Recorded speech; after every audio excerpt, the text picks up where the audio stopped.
Welcome to Unplanned and Untold, a podcast that dives into the real-life, unexpected twists of facing an unplanned pregnancy in college.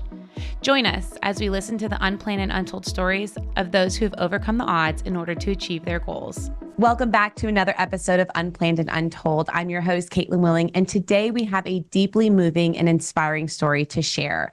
Our guest on this episode has shown incredible strength and resilience in the face of some of the most unimaginable challenges. In college, she faced a horrific trauma that no one should ever have to endure, and she'll be sharing her brave journey with us today. Please join me in welcoming a truly extraordinary woman to the podcast. Christi, thank you so much for hopping on with us. Thank you for having me. Oh, I've been waiting for this one for so long. Your story. Oh, I just cannot wait for our listeners to just hear everything that you have overcome and the fact that you are open to doing this podcast. I can't thank you enough. Well, I'm just so glad to be able to share it, and I can't wait to see who gets to hear it. Well, take our listeners back to what college was like for you. I know you were on an athletic scholarship. So what Yes. did that look like at first? So it looked like I moved 5 hours away from home from where I was living. And it was just a whole new world that I had never experienced. I don't think I was even prepared for college itself, just to what college was. It's a big change from It's high a school. huge change. And then you kind of factor in leaving home Right. and being that far away. It was just very eye-opening. I had to learn how to get up and set an alarm, and I have responsibilities, that I do now that my mom did that I didn't realize she was doing the whole time. Exactly.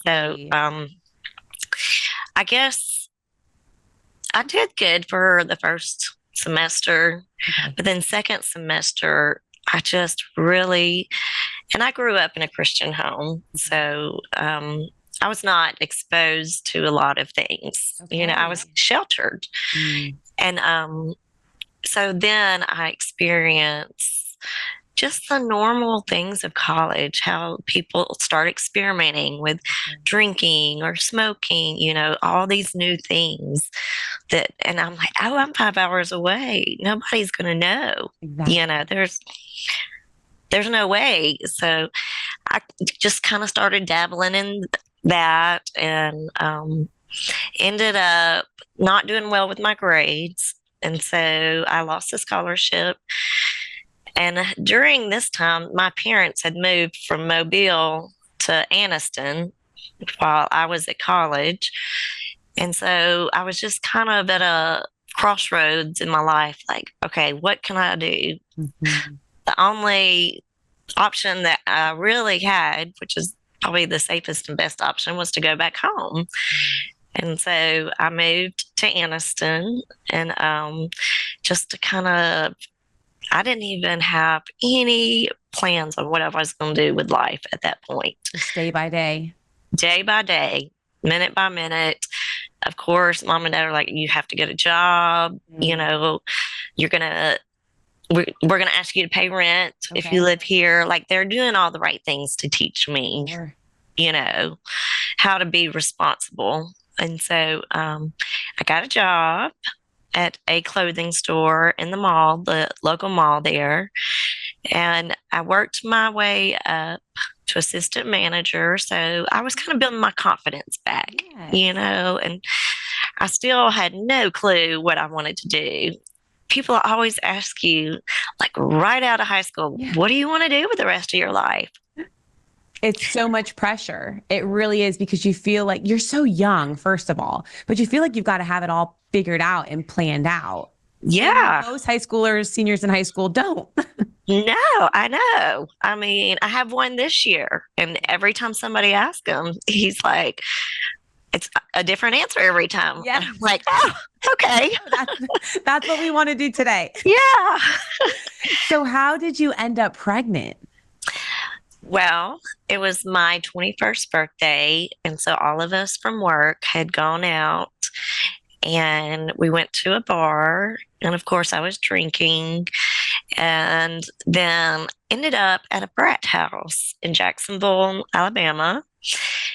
And so, and at that point, I really wasn't into the partying and all that. I'd kind of gotten through that. I felt more settled, but this was one night, it's your 21st. Like, this is the day that I can do it legal now, And so,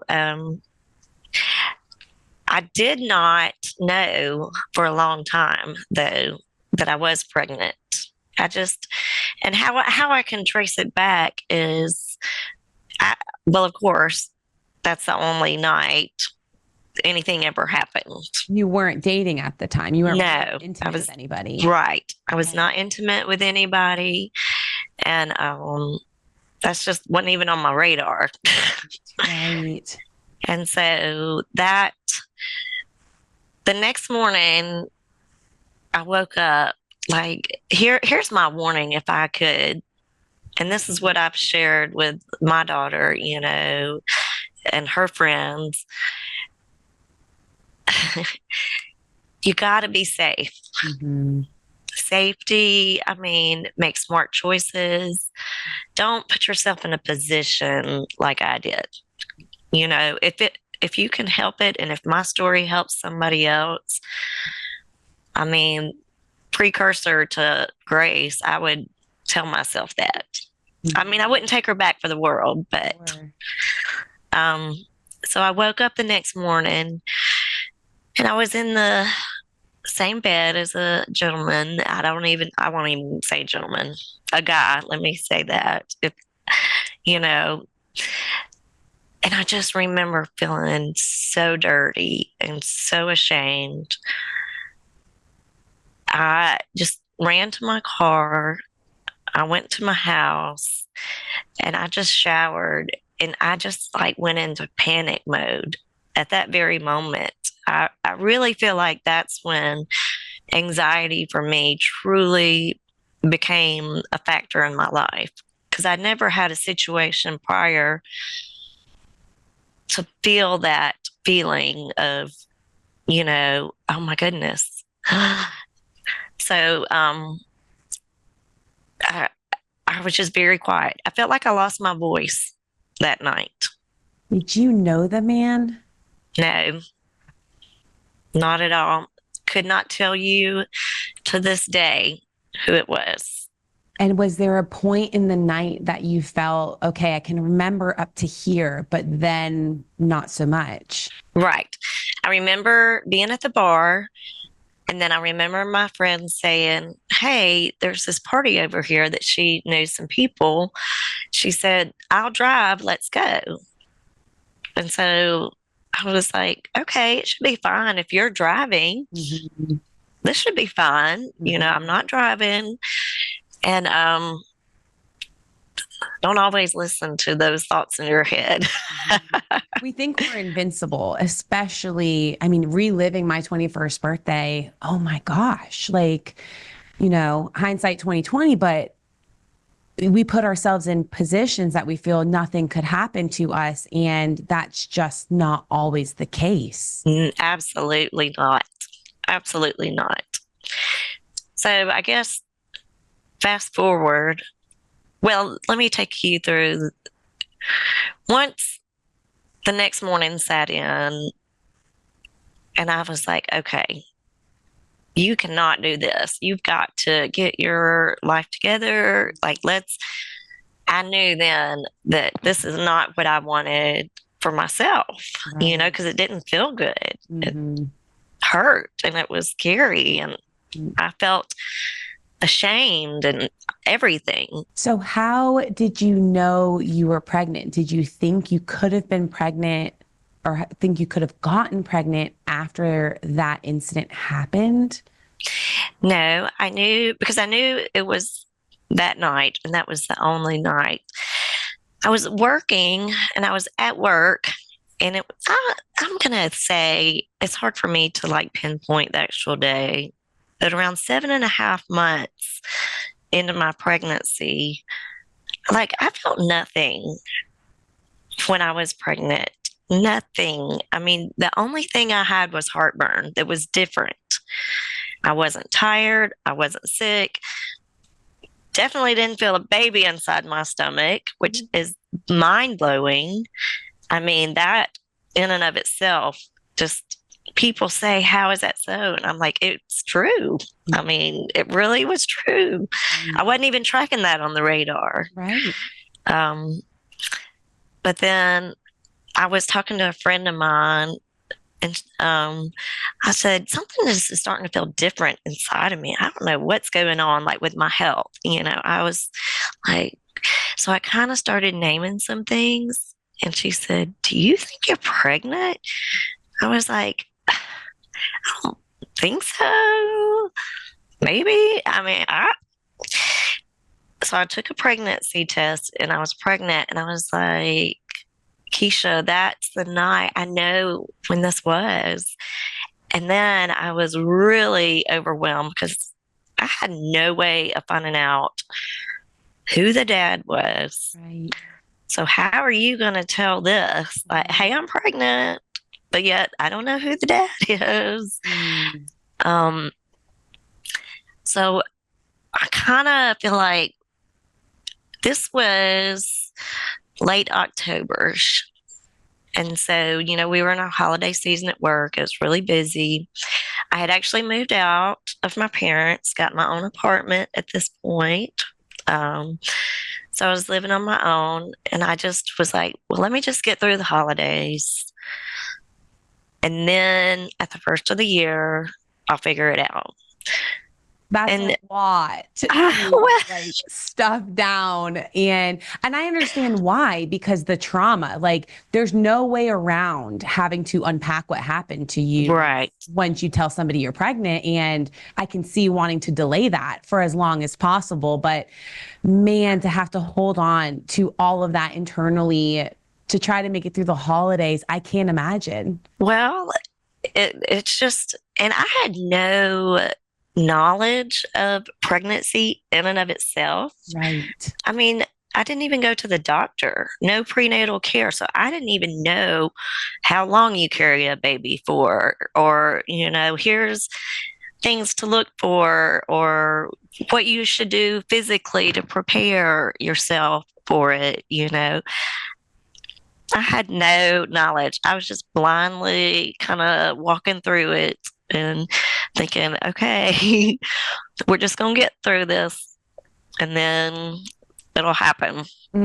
Take us to that night. How does this start unfolding? The night of all nights, which is it's just really more sweeter the night it was. It was Christmas Eve. And so I decided, I always have been in my parents' house on Christmas morning. I want to wake up on Christmas morning with them. And so I was spending the night at their house. My two grandmothers were spending the night, and we were just having supper. It was a normal night. I went downstairs to my old room and I went to sleep.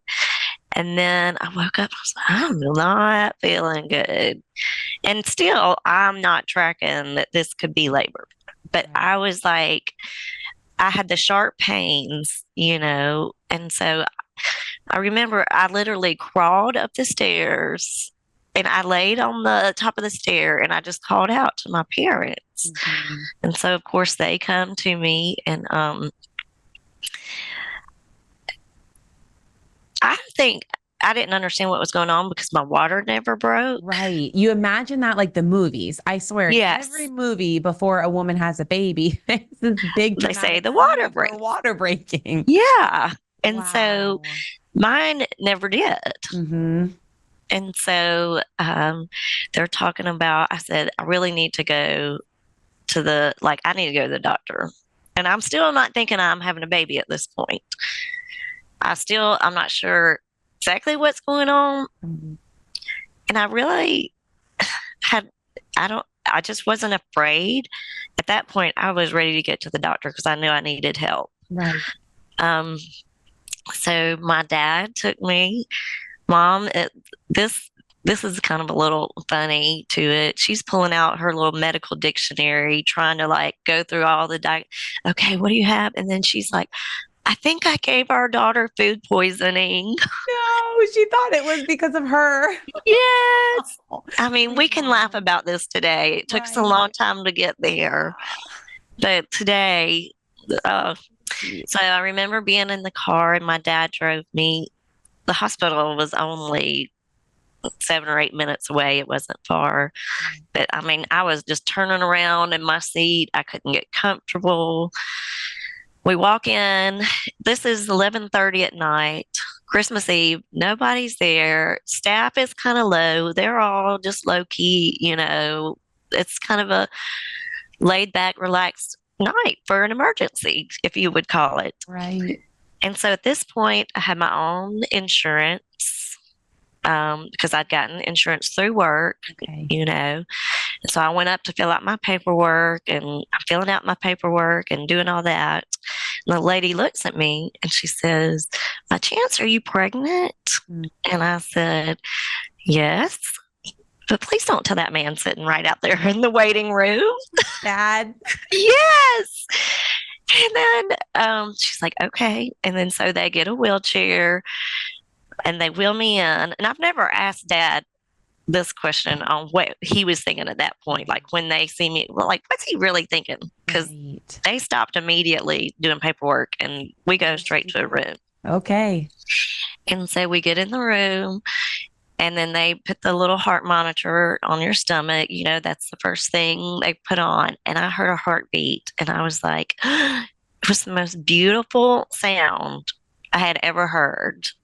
It was just unreal. And I knew as soon as I heard that heartbeat, it's like, this is special. This is mine. This is it's a whole different kind of love that you've never felt before. And so then, they start going through, well, how far along are you? And I was like, I don't know. And I'm telling them. And there wasn't a doctor there to deliver. I was already 4 centimeters dilated. Wow. And so they stopped the pregnancy till they could like do the ultrasound and figure out, is baby okay? How far along are we? And get all those details. And we're calling the doctor on call. Right. And so the lady, I said, don't tell my dad. I kept telling the nurses, just don't tell my dad. Right. And I'm thinking in my head, I'm just going to have the baby and then I'll figure out. My main point, like right then, it was like, just have this baby. Just one thing at a time. Like, yes. Let's not open Pandora's box completely at this right. point. Yes.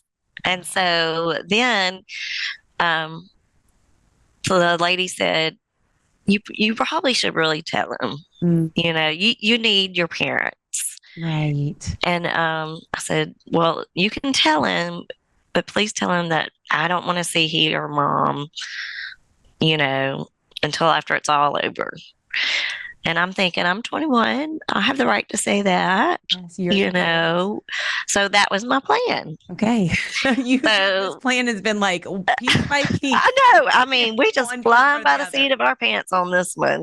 Oh my goodness. And so Dad went home and he woke up Mom and he said to her, our greatest fear has come true. Mm-hmm. And Mom woke up and she said, what are you talking about? And she said, Christy's having a baby. Mm. So she was like, well, I'm going to the hospital. Oh, and she said, Dad said, and my dad's so sweet. He wants to, if that was important to me for them to not be there, he would respect that. Right. Thankfully, Mom had the wherewithal to say, oh, no way, we're going to that hospital. Mm-hmm. She grabs her camera of all things. Okay. And so they come in the hospital. And I just remember her opening those doors. And then that's just when the release of everything came. And I just cried and just all that I had held inside came out right at that moment. I mean, it was an ugly, bitter, hard cry. Yeah. I mean, there was a whole lot of shame and guilt that had been there, and so she said, we're not going to talk about details. We're just going to have this baby. We're going to breathe and we're going to have this baby. And so then I settled down and she came and sat by the bed beside me. And we're just talking. And I was like, Mom, I am so scared. Like, your first time having a kid, you don't know what to expect personally for yourself. So I remember in my head thinking, what is this going to be like? This, you know, how bad is it going to hurt? What is, all these what ifs are going on. And I remember her kind of talking me through, her and how it was for her. And so we started talking about names, and I knew I wanted family names. And I chose the name Madison Grace.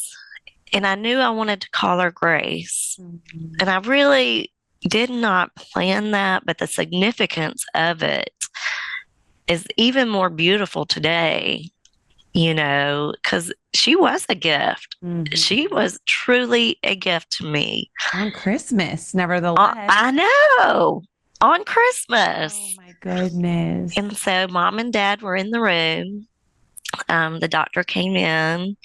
He was singing. He was a doctor. This was kind of neat.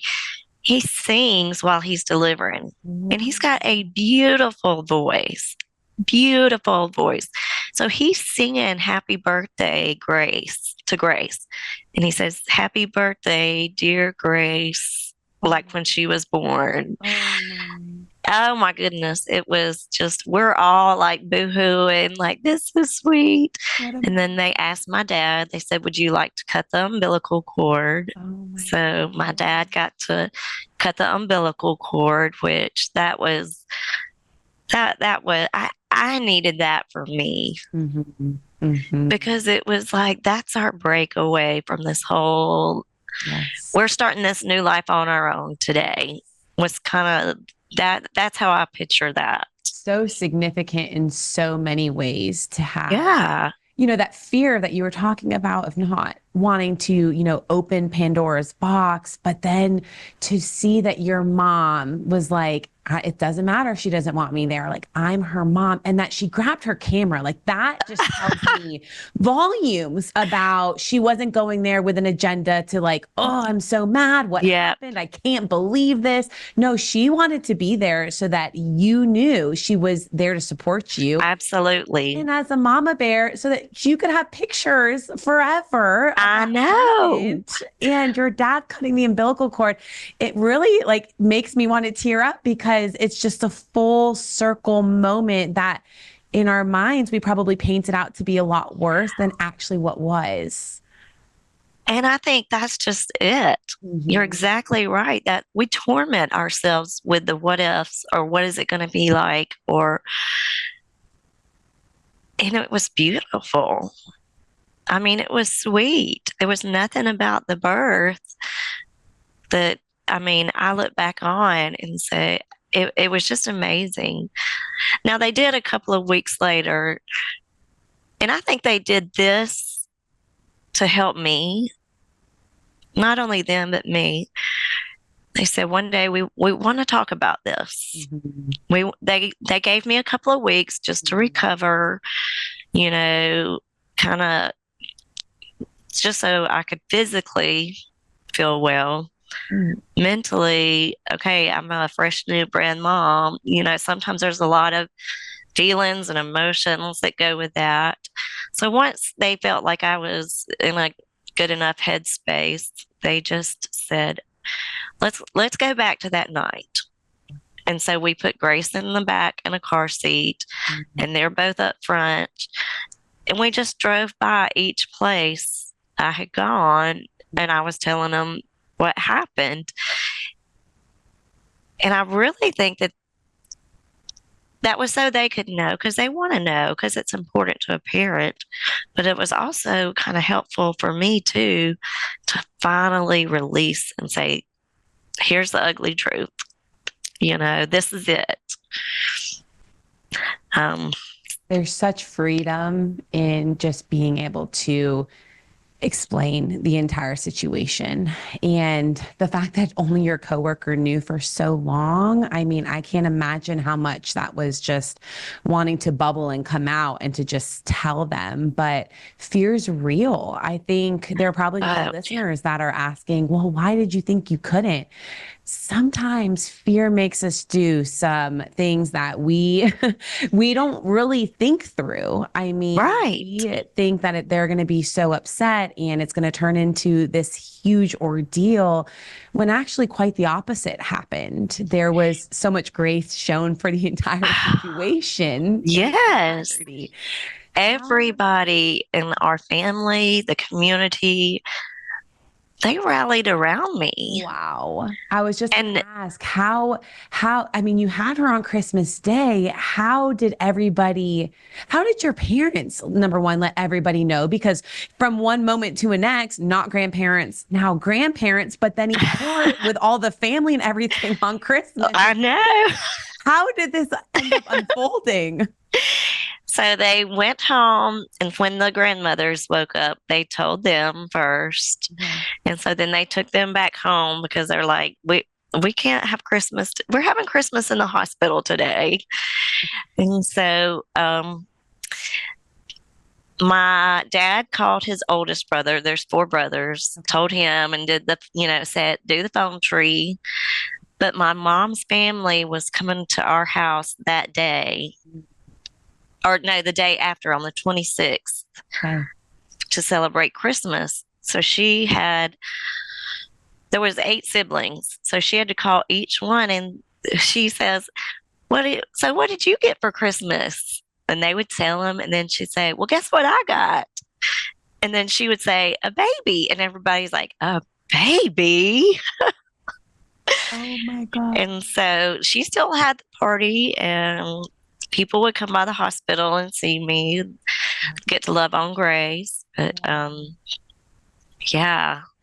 How did you go from nothing, not having anything prepped for a baby, Yeah. to then bringing a newborn home? What did that look like?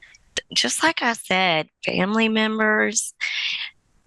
My cousin bought a car seat, brought it to the hospital. There was a neighbor that had a baby bed that brought it to us. There was another cousin of mine had just had a baby, so she had lots of baby clothes. So she brought baby clothes over. People from our church would just drop off diapers and wipes, and we were fully stocked with everything we needed by the time we got home. And I had a nursery set up in 24 hours, that's amazing. Unheard of. Yeah. Absolutely unheard of. And it was a beautiful, sweet nursery. Oh my goodness. I truly can't imagine what it felt like to see people rally behind you, because that shame, that guilt, I mean, it Yep. brings me back of how is everybody going to perceive me because I had an unplanned pregnancy. And sometimes we are so surprised that there is still good in this world. There People are is. still kind and Yes. are willing to step outside of their comfort zone to help somebody in need. And it's so beautiful to hear that your community did that for you. Well, and my mom tells a story, and I'm glad you have these podcasts because she tells a story that a lady had reached out to her and told her a story about how her daughter had a baby. But, she knew the daughter was pregnant. They were living at home together. She went into labor, and the mom delivered that baby on the bathroom floor of that home. And she says she remembers this mom saying, I had to connect with that baby right then and there. And that was the first thought that came to her mind when she found out her daughter was in the same thing. I have to connect with this baby. And so it was like she says she remembered that was just the first thing. So I think telling our stories, what we go through, helps people. Absolutely. So I want to fast forward a little bit. Okay. I know you end up getting married, finding an Yes. amazing man. And Grace obviously is getting older through the Right. years.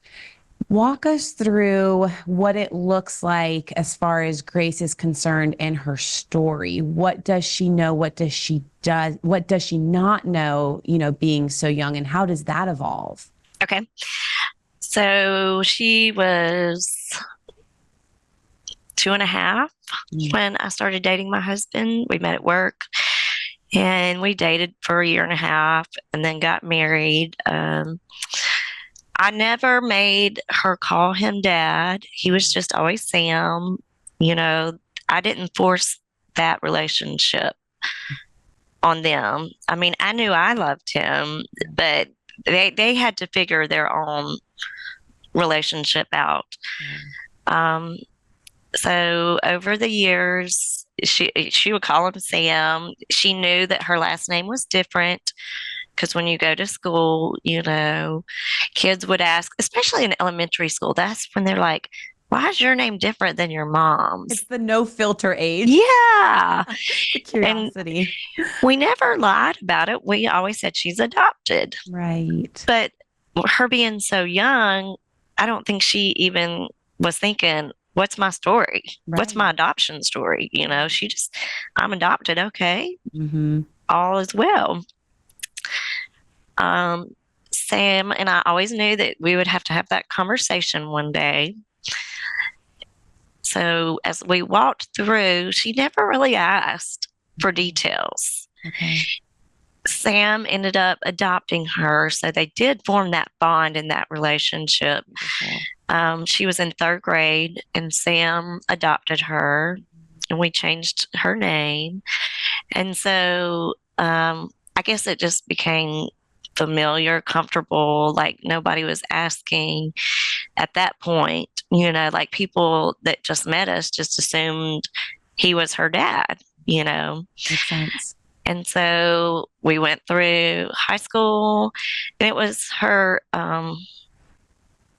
junior year in college. She came home, and it was Thanksgiving break, and we're just sitting around watching TV, and she starts kind of weeping a little bit, and I'm like, "What's going on? Are you okay?" And she said, "I need to talk to y'all. I need to ask you something." And I wasn't, I'm thinking this is going to be college related, like she's stressed at school, something's going on there. And then she said, "Who's my dad?"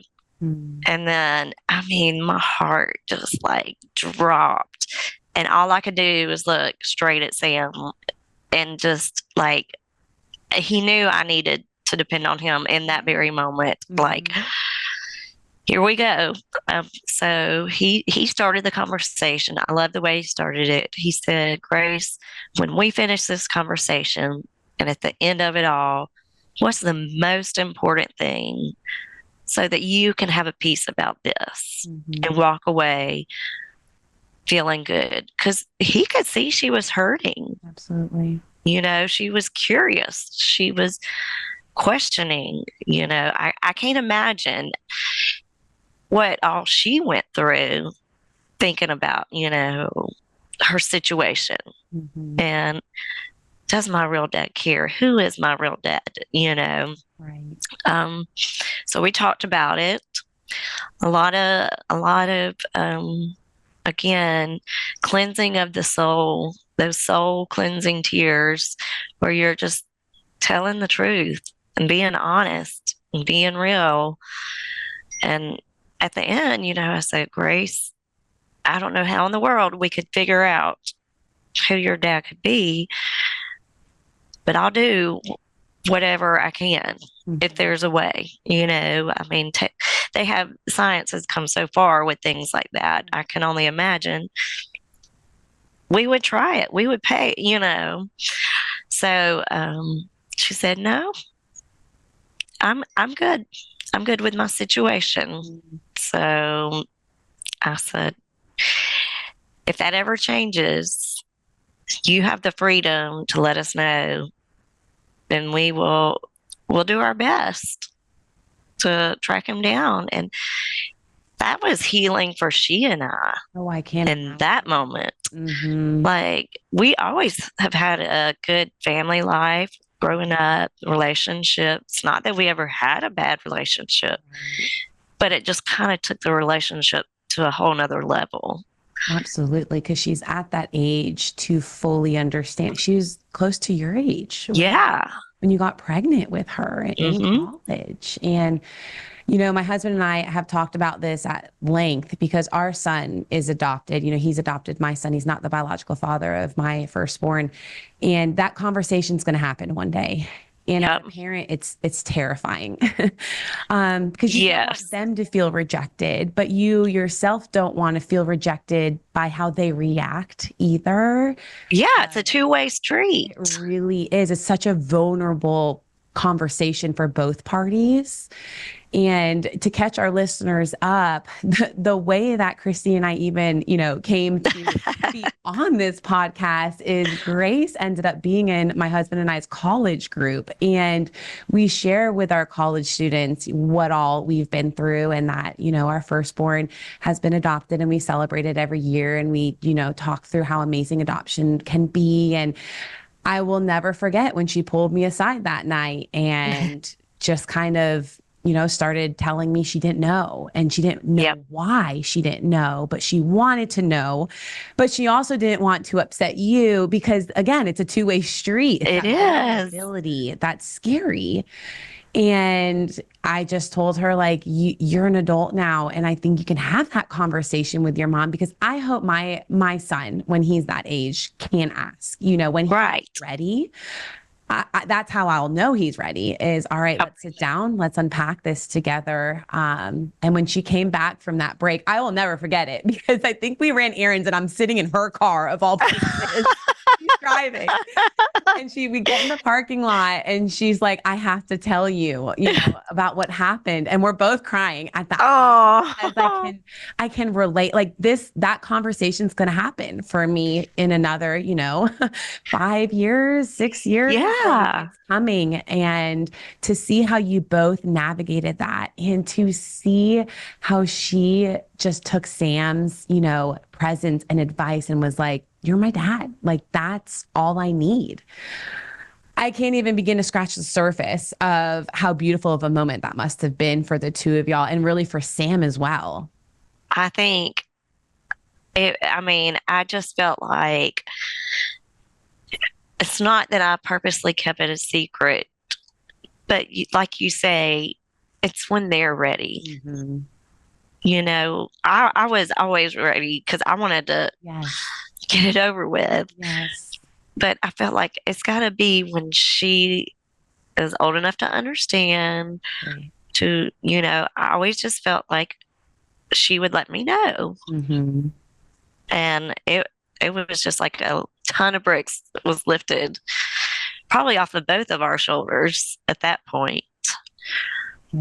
So, And she's doing great things. yeah. She's doing great things. She went off to, I mean, she went to school, went to college. She's in Atlanta, been living there for 2 years with her job. So it just amazes me It to worked its way out. it worked out. The fear, like I know we just went back through finding out you're pregnant and how do you tell your parents and then the wild way in which she was born. All of those emotions, I think, are just so heavy in the moment that that's all we can focus on and see. Right. And that fear. But once we let these stories continue to develop, everything's okay. It works out. I mean, It's to see her thriving now. yeah. How does that feel? Going back and thinking when you first were pregnant and how traumatic of an experience that is to where you are now with her. So when I first held her for the first time, I thought, oh my gosh, I've got to raise another human, and I don't, human sounds not, I have a baby to raise, this tiny thing that's so vulnerable and just needs me. 100%. And so you just naturally get those mom instincts.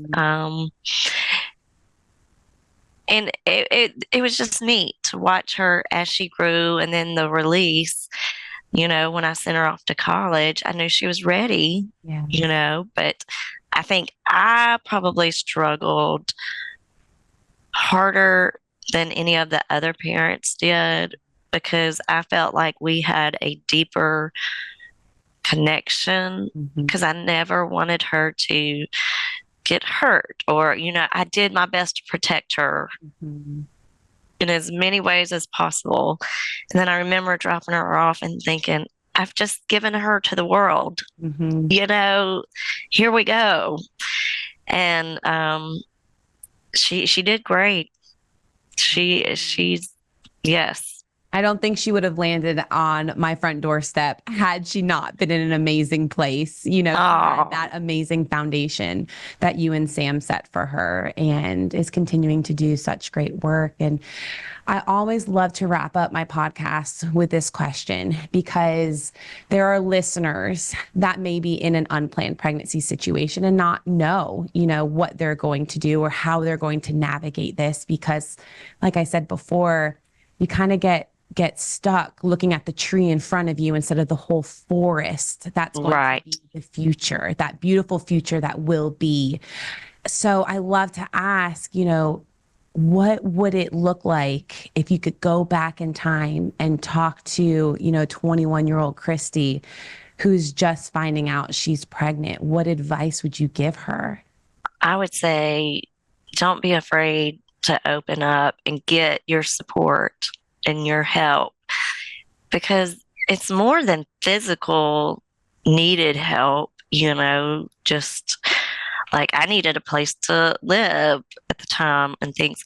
It's more just the emotional side of what's going on. And when, like I said, when people finally found out, they rallied around me, and I could have had that and then really just enjoyed that last month and been prepared.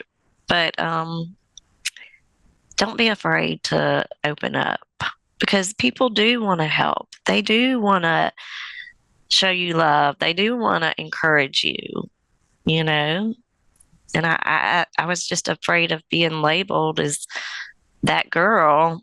So that's not truth.